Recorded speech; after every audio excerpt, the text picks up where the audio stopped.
மதிமுக கட்சியுடைய தளபதி மல்லை சத்யான்னு பெருமையா பேசிட்டு இருந்த வைகோ அவர்களே இப்ப மல்லை சத்யா எனக்கு துரோகம் பண்ணிட்டாருன்னு ஆதங்கமா பேசியிருக்காரு. உண்மையா மதிமுக கட்சிக்குள்ள என்னதான் நடக்குது, மல்லை சத்யாவை எதுக்காக வைகோ அவர்கள் துரோகின்னு சொல்லியிருக்காரு அப்படின்றத இந்த வீடியோல முழுசா பார்க்கலாம். Welcome to the KTV. இது உங்கள் மதுவின் அரசியல் பார்வை.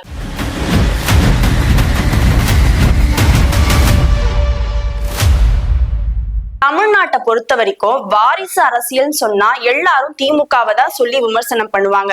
உண்மையா தமிழ்நாட்டுல திமுக மட்டும் வாரிசு அரசியல் பண்ணல, இன்னும் நிறைய கட்சிகள் வாரிசு அரசியல தான் பண்ணிட்டு இருக்காங்க. ஏன் பாமகவுல கூட ராமதாஸ் ஐயா தான் அன்புமணிய செயல் தலைவரா ஆக்குனாரு. அவரும் அவரோட வாரிசை தான் அரசியலுக்குள்ள கொண்டு வந்தாரு.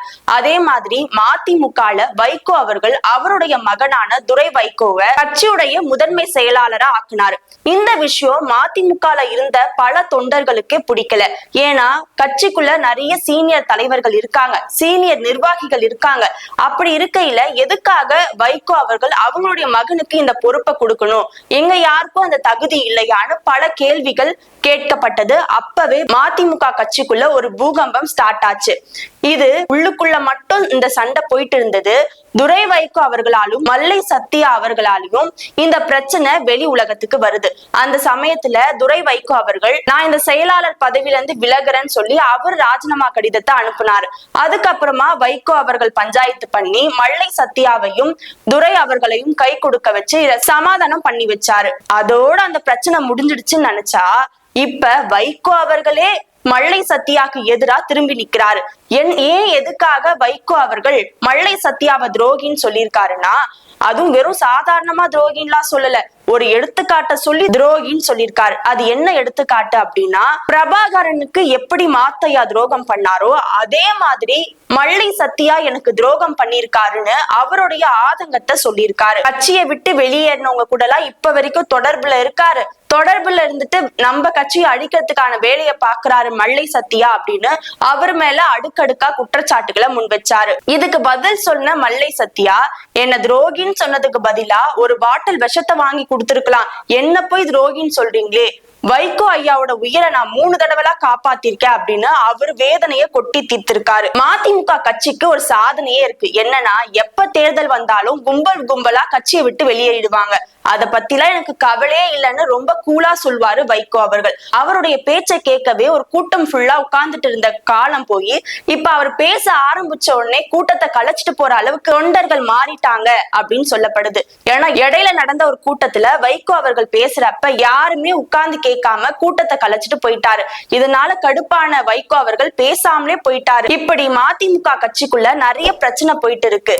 அப்படி இருக்கையில திமுக கூட்டணியோட இருக்கிற மதிமுக கட்சி ரொம்ப பலவீனமா இருக்குன்னு சொல்லப்படுது. வைகோ அவர்களால மல்லை சத்யா கட்சியை விட்டு போயிட்டாருன்னா அது கண்டிப்பா மதிமுகக்கு தான் பலவீனமா இருக்கும்.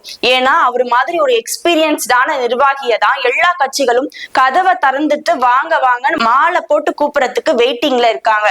இப்ப தாவேக கட்சியில மல்லை சத்யா அவர்கள் போனா மறுக்காம அழைச்சுப்பாங்க. அப்படி ஒரு நிலைமை தான் மல்லை சத்யா அவர்களுக்கு இருக்கு. இது தெரியாம மல்லை சத்யாவை கட்சியை விட்டு வெளியேற்றத்திற்கான வேலையை பார்த்துட்டு இருக்காங்க அப்படின்னு மல்லை சத்யா அவர்களே செய்தியாளர்கள் சந்திப்புல சொல்லியிருக்காரு. மதிமுக தலைவர் வைகோ அவர்கள் திமுக விட்டு வந்தப்ப அவர் சொன்ன ஒரு வார்த்தை என்னன்னா, கருணாநிதி ஐயாவுக்கு பிறகு எனக்கு அதிகாரங்களும் பொறுப்பும் வரும் நினைச்சேன், ஆனா என்ன மதிக்காம வாரிசு அரசியல உருவாக்கிட்டு இருக்காங்க, அந்த விஷயம் எனக்கு பிடிக்கல அப்படின்னு சொல்லிட்டு தான் திமுக இருந்து வெளியே வந்து மதிமுக கட்சியை பெருசா உருவாக்குனாரு. அந்த சமயத்துல திமுகக்கு எதிரியா மதிமுக மாறிடும் அப்படின்லாம் பேசப்பட்டது. ஆனா அவர் எடுத்த சில தவறான முடிவுகளால அந்த கட்சி இன்னும் வளராம இருக்கு. இத அவரே சொல்லியிருக்காரு.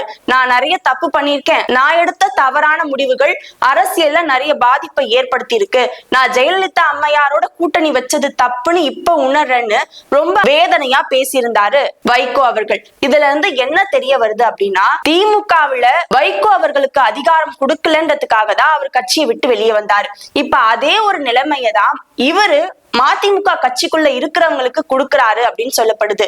ஏன்னா மதிமுகல பொறுப்பான நிர்வாகிகள் நிறைய பேர் இருந்தோம், அவங்களுக்கு பொறுப்பு கொடுக்காம இப்ப அவங்க மகனுக்கு எதுக்காக பொறுப்பு கொடுக்கணும், அவரை எதுக்காக கட்சிக்குள்ள கொண்டு வரணும், அங்கிருந்துதான் ஸ்டார்ட் ஆச்சு மதிமுகவுடைய உள்கட்சி பிரச்சனை. இதே மாதிரி பிரச்சனை நீண்டுட்டு போனா பாமக மாதிரி மதிமுகவும் ரெண்டா உடையறதுக்கான வாய்ப்பு இருக்குன்னு சொல்லப்படுது.